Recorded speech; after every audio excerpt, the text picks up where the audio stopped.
Shalom, Shalom. Selamat menyambut Hari Natal tahun 2021 dan selamat menyambut Tahun Baru tahun 2022.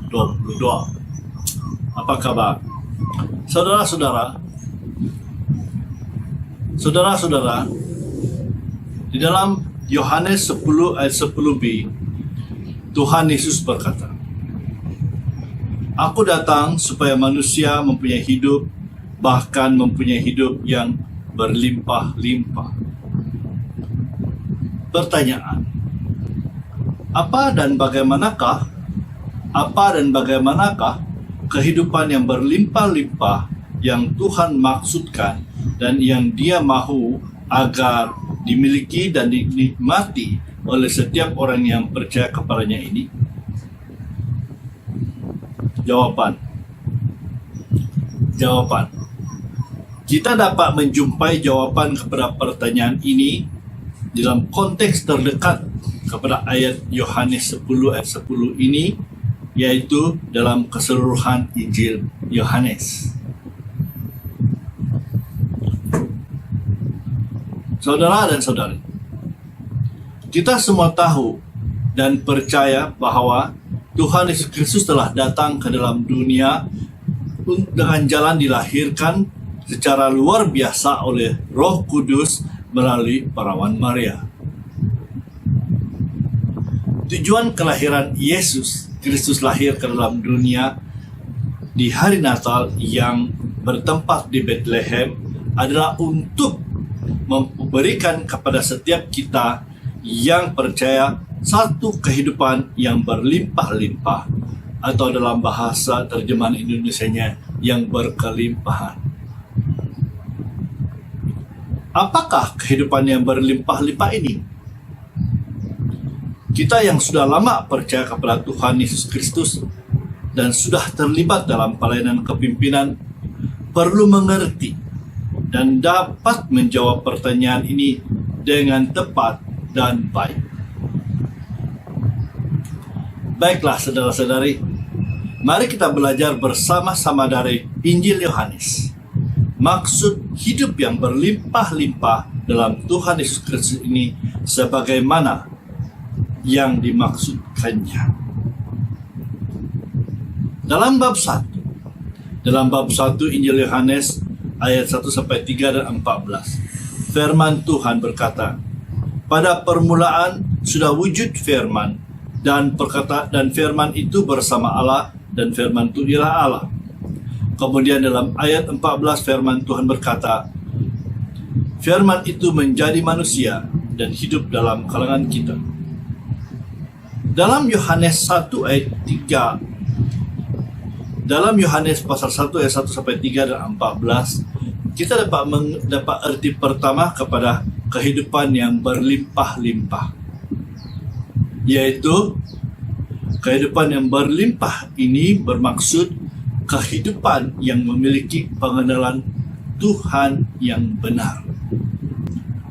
Kehidupan yang berkelimpahan atau kehidupan yang berlimpah-limpah ini adalah kehidupan yang memiliki pengenalan yang benar akan Tuhan. Tuhan yang benar adalah Tuhan yang turun dari surga dan bukan Tuhan yang direka atau dicari oleh manusia. Tetapi Tuhan yang benar telah turun ke dalam dunia untuk mencari manusia yang berdosa. Dia turun pada hari Natal.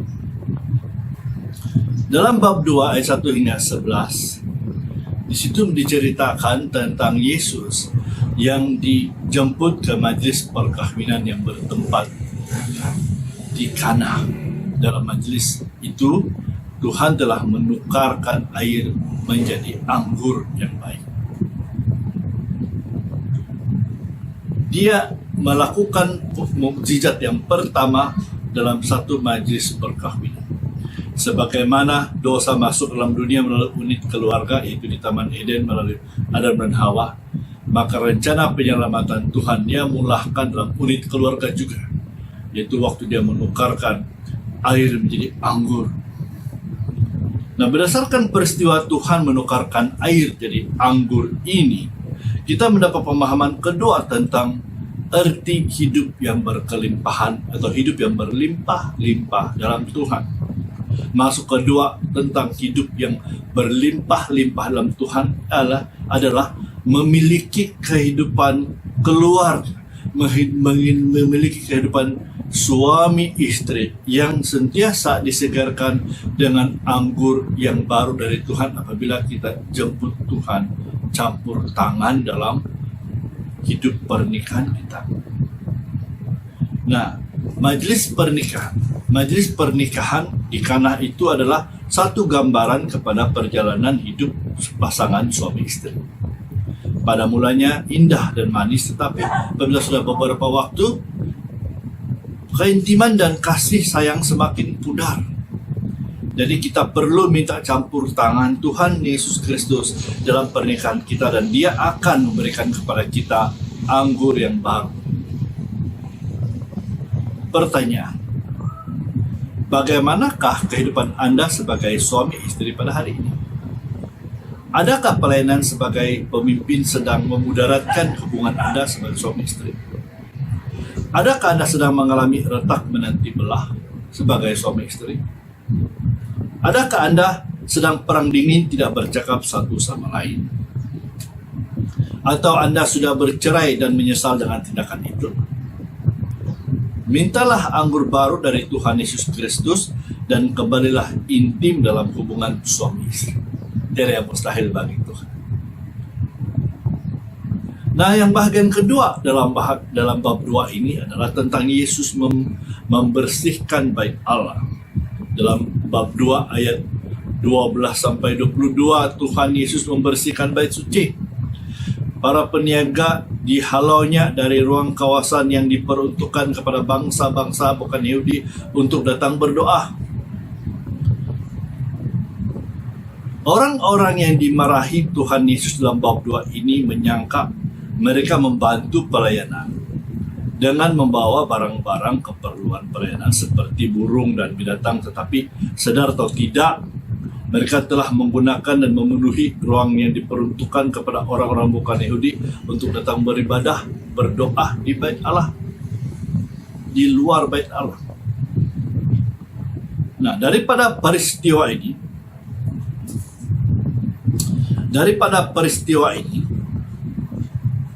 kita mendapat pengertian bahwa kehidupan yang berlimpah-limpah dalam Tuhan adalah bercakap tentang kehidupan yang memiliki kehidupan ibadah yang telah dimurnikan oleh Tuhan.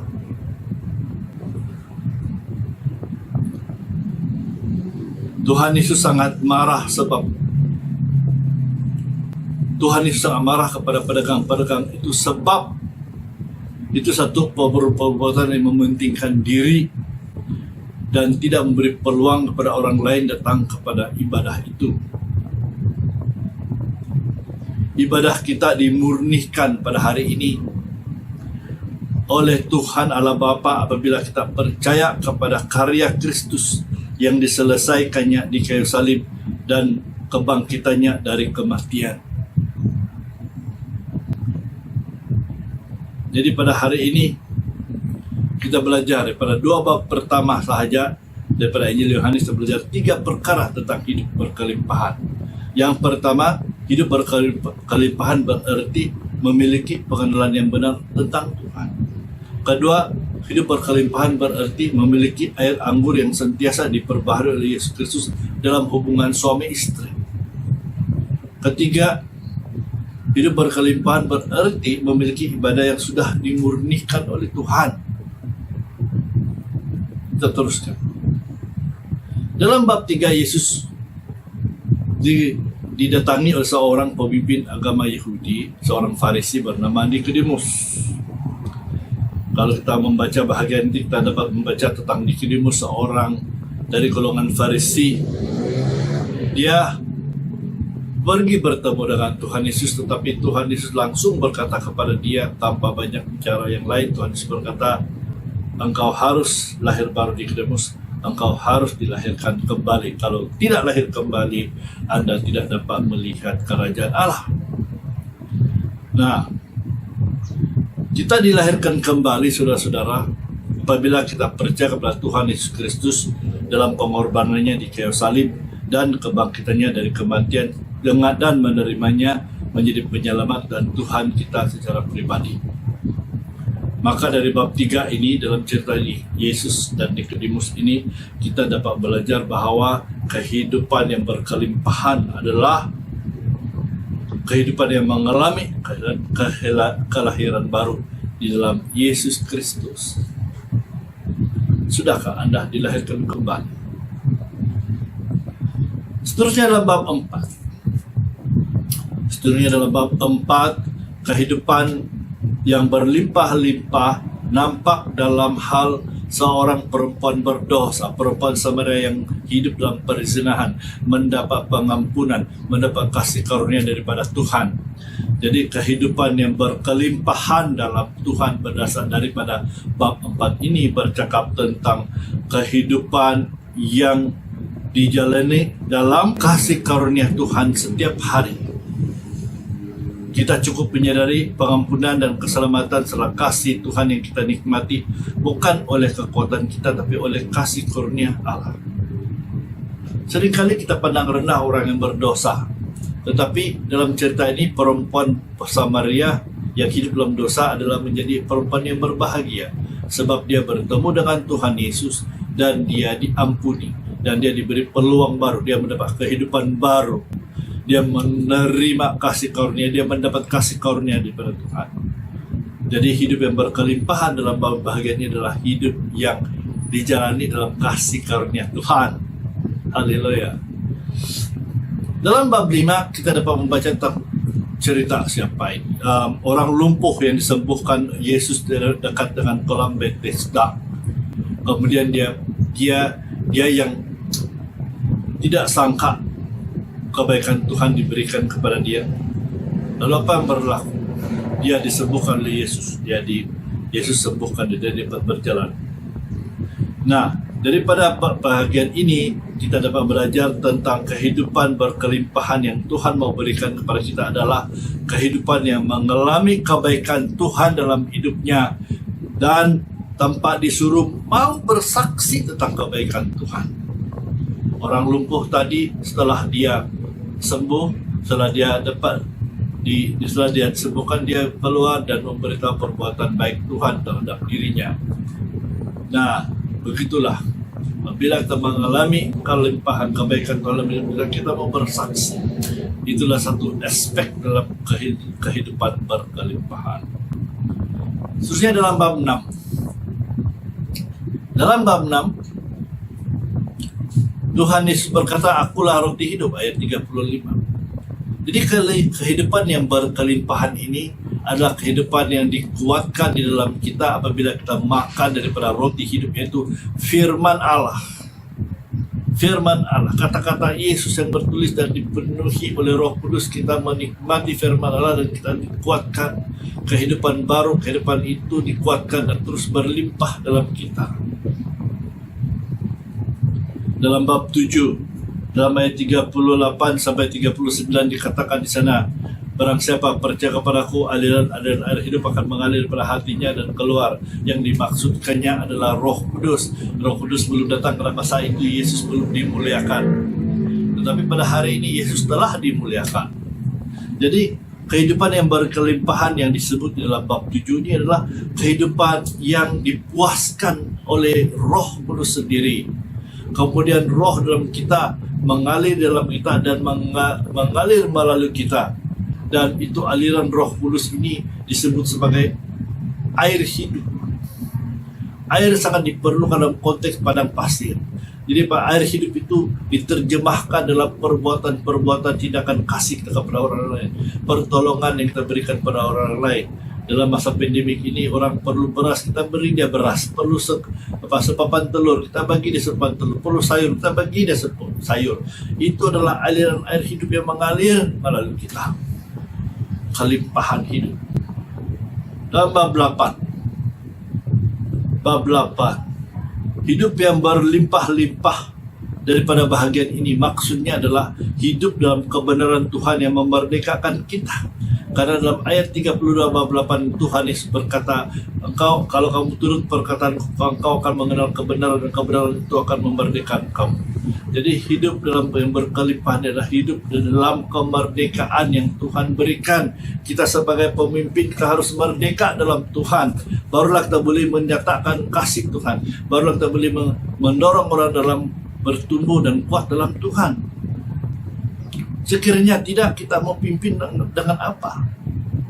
Kita mau pimpin berdasarkan apa? Jadi hidup berkelimpahanlah hidup dalam kebenaran Tuhan yang memerdekakan kita. Hidup yang merdeka dalam Tuhanlah hidup yang bebas dari kutuk dosa. Hidup yang merdeka dalam Tuhanlah hidup yang bebas dari tuduhan iblis dan menang ke atas tuduhan ini, dan menang atas tuduhan berhubung masa lampau kita. Dan kata-kata hasutan yang melemahkan semangat daripada roh-roh jahat, daripada orang-orang tidak mengenal Tuhan. Kita merdeka daripada orang, kata-kata orang dan sebagainya yang mau melemahkan kita, karena firman Tuhan sudah kita terima, bercakap baik dan cakap benar dalam hidup kita. Hidup merdeka dalam Tuhan adalah hidup yang bebas dari ketagihan dan ikatan dosa, dan kita merdeka bebas untuk mentaati dan mengasihi Tuhan. Sebelum kita mengenal Tuhan, sebenarnya hati kita berniat membuat yang baik, tapi kita tidak mampu. Tetapi setelah kita menerima Tuhan, kita diberi kemerdekaan, kebebasan pada kutuk dosa, kebebasan daripada belenggu dosa. Maka sekarang kita merdeka untuk mengasihi Dia oleh pertolongan Roh Kudus dalam kita. Bab 9. Peristiwa Tuhan Yesus menjelikan mata orang buta. Nah, daripada sini, hidup berkelimpahan dalam Tuhan adalah kehidupan yang mata rohaninya telah dicelikkan oleh Tuhan. Dalam cerita ini kita boleh perhatikan bahwa orang buta ini dicelikkan 2 kali. Yang pertama dalam ayat 9, dia dicelikkan cara jasmani, dia buta cara jasmani, dia dicelikkan, dia dapat melihat. Kedua, dia disembuhkan daripada buta rohani. Walaupun sebelumnya dia dapat melihat, dia belum kenal siapa Yesus. Tapi bila Yesus bilang, akulah dia, maka dia segera respon kepada Yesus dan menyembah Yesus. Di situ juga dalam ayat 35 dan 38, bila Yesus bilang, akulah dia. Pertama, dia telah disembuhkan secara jasmani, tapi dia belum mengenal Yesus. Setelah Yesus menyatakan diri kepada dia, orang ini respon dengan sujud menyembah Yesus Kristus. Jadi orang yang hidup berlimpah-limpah, maksudnya daripada berdasarkan Yohanes 9 ini adalah hidup yang mata rohaninya telah dicelikkan oleh Tuhan. Nah, apabila mata rohani kita telah dicelikkan oleh Tuhan, saudara dan saudari, kita dapat menumpukan pandangan iman kita kepada Tuhan Yesus Kristus dalam doa kita dengan mata iman kita. Walaupun cara mata kasar tidak melihat Tuhan, tapi iman kita memandangnya. Kita sebagai pemimpin perlu dapat memandang Tuhan setiap hari. Dapat tahu bahwa Tuhan ada bersama kita setiap hari, walaupun kita tidak lihat Dia dengan mata kasar kita. Sebab mata rohani kita tidak melihat Dia. Dia bertakhta di surga. Dia sama dulu, sekarang, dan akan datang. Dia tidak pernah meninggalkan kita. Janjinya tetap sama, Tuhan setia. Nah, bab 10, saudara-saudara. Haleluya, bab 10. Saya harap kita menikmati pengajaran kali ini. Saya suka juga, saya pun diberkati. Kalau Anda tidak suka apa yang diperkongsikan di sini, itu bukan masalah saya, itu masalah Anda. Haleluya. Baiklah, Yohanes 10 cerita tentang Yesus gembala yang baik. Daripada sini banyak yang kita boleh belajar tentang hidup berkelimpahan dalam bab 10 saja. Tapi cukuplah saya katakan, hidup berlimpah-limpah dalam Tuhan adalah hidup mengenal, mendengar, dan mentaati suara Tuhan. Ini tajuk yang tersendiri. Kita perlu dapat belajar ini dengan lebih luas lagi di masa akan datang. Bab 11. Hidup berlimpah-limpah dalam Tuhan adalah kehidupan yang mempunyai harapan dalam Tuhan dalam menghadapi tirai kematian. Sebab sini bab 11 bercakap tentang Lazarus yang meninggal dunia dan dibangkitkan Yesus. Tapi dalam ayat 25 Yesus bilang, akulah kebangkitan dan hidup. Berarti dalam Yesus ada kuasa kebangkitan. Orang mati yang percaya padanya dapat dibangkitkan, seperti dibuktikan dengan kebangkitan Lazarus. Tapi di akhir zaman nanti semua orang yang percaya akan dibangkitkan oleh Yesus Kristus. Jadi daripada bab 11 ini kita dapat belajar tentang hidup yang berlimpah-limpah sebagai hidup yang mempunyai harapan dalam berhadapan dengan tirai kematian. Saudara-saudara, dalam kita berhadapan dengan kematian, orang meninggalkan kita, dan kematian kita ada pengharapan, kita ada penghiburan dan kekuatan. Bahwa dalam Yesus ada kebangkitan. Bahwa bagi orang percaya kematian jasmani hanyalah perpindahan alamat yang sementara. Ini karena pada satu masa yang akan datang, karena ada kebangkitan dan kehidupan, Tuhan akan membangkitkan kita. Tuhan akan membangkitkan kita daripada kematian. Dan kita akan bertemu semula dengan semua family dan kawan-kawan seiman yang sudah meninggal dunia.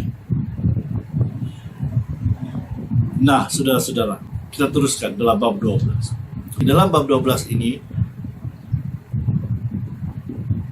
kita membaca tentang Tuhan Yesus masuk di Yerusalem dengan menaiki keledai. Dan orang-orang menyebut kedatangannya sebagai Raja dan berharap pada kuasa Tuhan untuk melepaskan mereka daripada jajahan Empire Rom, sebagaimana Nabi Musa telah melepaskan nenek moyang Israel daripada perhambaan di tanah Mesir. Sebab itu mereka yang berharap Yesus melakukan sesuatu, menggulingkan pemerintahan Rom di sana pada waktu itu, mereka berseru, Hosana, Hosana, maksudnya selamatkan kami, selamatkan kami. Tapi Yesus datang ke dalam dunia pada kali pertama itu, tujuannya lebih besar daripada setakat melepaskan Israel daripada Yerusalem, daripada belenggu Empire Rom, yaitu Tuhan mau melepaskan manusia, termasuk Israel, daripada belenggu dosa. Nah, dengan cara mengorbankan dirinya sendiri untuk dapat melepaskan manusia daripada kutuk dan belenggu dosa. Nah, tetapi daripada bab 12 ini, kita dapat belajar bahwa kehidupan yang berlimpah-limpah daripada Yesus Kristus adalah kehidupan yang menerima Tuhan Yesus Kristus sebagai Raja dalam hati dan hidup kita, dan sentiasa meminta dan mendapat pertolongan Tuhan yang melepaskan kita daripada pengaruh kutuk dosa, godaan dosa, dan penghukuman dosa. Haleluya. Bab 13. Dalam bab 13, Tuhan Yesus mencuci kaki murid-muridnya. Dan dalam bab 12 sampai dalam bab 13 ini ayat 12 sampai 15, Tuhan Yesus bilang, kalau kamu sebut saya sebagai guru dan Tuhanmu, kamu perlu ikut teladanku. Maksud kehidupan yang berkelimpahan dalam bab 13 ini adalah kehidupan yang melayani satu sama lain dalam kerendahan hati yang meneladani Tuhan Yesus Kristus dan yang dimampukan oleh Roh Kudus di dalam kita. Seterusnya bab 14, 15, 16. Dalam bab 14 dan 16 kita dapat membaca tentang ajaran Yesus tentang kepenuhan dan pimpinan Roh Kudus. Kehidupan dalam kepenuhan dan kepimpinan Roh Kudus digambarkan oleh Tuhan Yesus dengan menggunakan gambaran pokok anggur dan ranting-rantingnya dalam bab 15.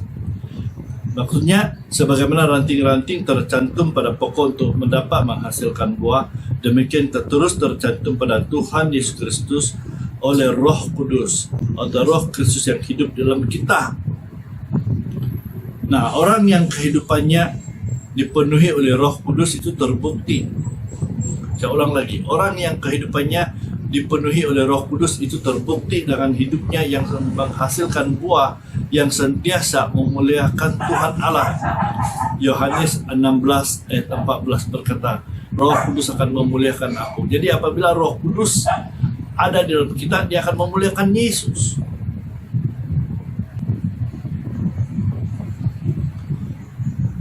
Ini berarti kehidupan yang berlimpah-limpah dalam Tuhan Yesus Kristus adalah kehidupan yang dipenuhi dan dipimpin oleh Roh Kudus. Haleluya. Nah, bab 17. Di sini dalam bab ini Tuhan Yesus berdoa sebagai imam besar untuk pribadinya, berdoa untuk murid-muridnya dan orang-orang yang akan dimenangkan oleh murid-murid Tuhan. Jadi berdasarkan Yohanes 17, hidup berlimpah-limpah dalam Tuhan adalah kehidupan doa, yang itu kehidupan doa pribadi yang mendoakan orang lain dan dalam doa pribadinya, berdoa untuk diri sendiri dan berdoa untuk orang lain dalam doa pribadinya. Kita dalam doa kita mau supaya orang kuat dalam Tuhan. Jadi waktu kita ada kelimpahan hidup, itu nampak dalam doa syafaat kita untuk orang lain. Adakah kita sebagai pemimpin mendoakan orang lain? Dalam bab 18 sampai 20.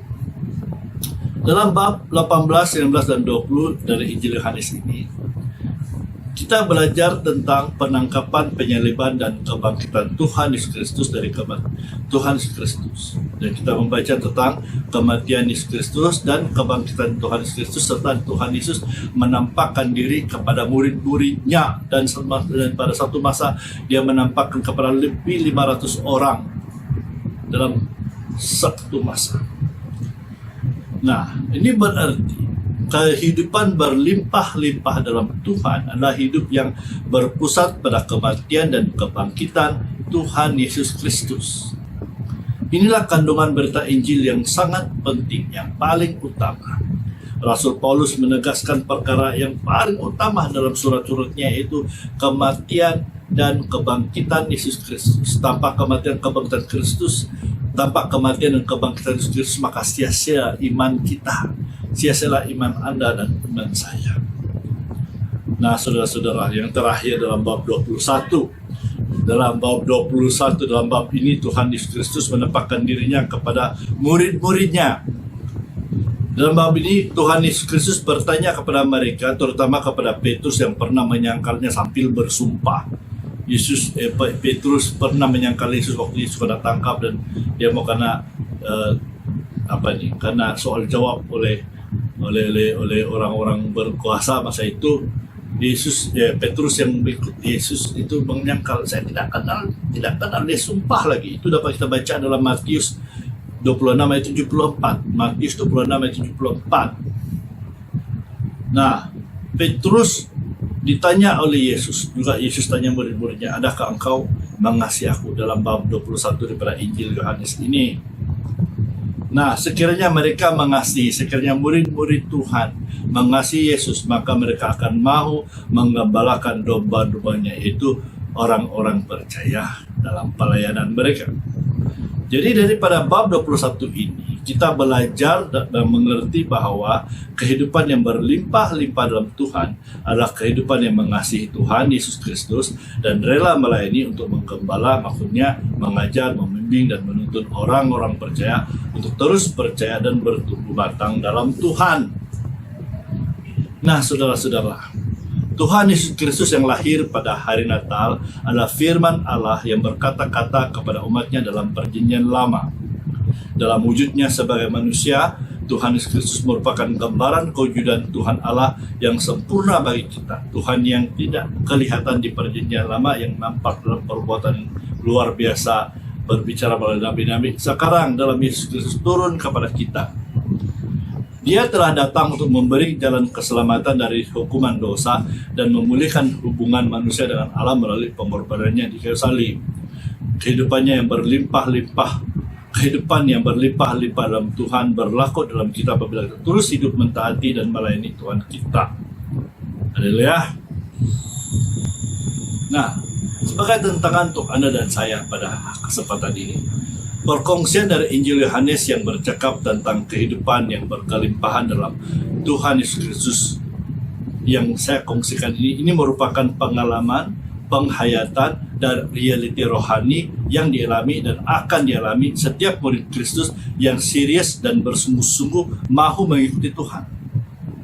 Pengalaman, penghayatan, dan realiti rohani ini akan menjadi semakin mendalam dalam kita sehingga kita berakar ke bawah dan berbuah ke atas sebagai orang percaya yang dipercayakan Tuhan dengan tugas pelayanan sebagai pemimpin di akhir zaman ini.